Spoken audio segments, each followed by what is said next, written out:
Avant toute chose, il est évident que votre vagin aura toujours une certaine odeur malgré toutes les bêtises que les entreprises spécialisées en hygiène féminine vous racontent. En réalité, un vagin sain a une odeur dont l'intensité et la subtilité changent tout le long du mois. Certaines femmes dégagent naturellement une odeur vaginale plus forte que d'autres. Une transpiration abondante ou des relations sexuelles, avec éjaculation, non protégées peuvent également changer temporairement l'odeur de votre sexe. Cette odeur naturelle indique que votre vagin est en bonne santé et que le niveau de pH est équilibré, mais, parfois, un changement d'odeur pourrait être le signal que quelque chose cloche. Une odeur inhabituelle peut être simplement due à la fin de vos règles, mais elle peut également être causée par un tampon oublié ou une infection bactérienne, ce qui est de loin plus sérieux. Comment savoir quelle odeur est normale et laquelle ne l'est pas?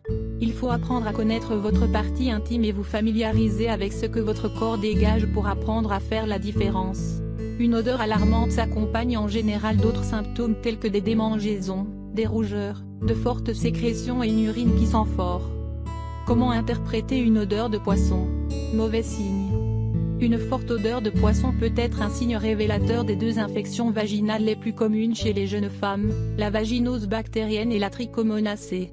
La première n'est pas une maladie sexuellement transmissible mais une infection liée au déséquilibre de la flore vaginale, quoiqu'elle puisse être liée à des rapports avec un nouveau compagnon. La trichomonacée, par contre, est l'infection sexuellement transmissible, et curable, la plus fréquente dans les pays développés. Elle est causée par un parasite, Trichomonas vaginali. Les deux infections ont pour symptôme une mauvaise odeur, souvent accompagnée de sécrétions blanches ou grises. Les deux sont facilement curables à l'aide d'antibiotiques prescrits par un spécialiste. Il arrive également que ces infections se présentent sous le même aspect que des infections fongiques, la seule manière de les différencier est leur odeur plus intense. Comment interpréter une odeur métallique? Probablement rien de méchant. L'odeur de métal est très fréquente, surtout après vos menstruations ou, si vous avez été en contact intime avec du sperme. Les deux facteurs peuvent modifier le pH du vagin, acide en temps normal, à un pH plus basique.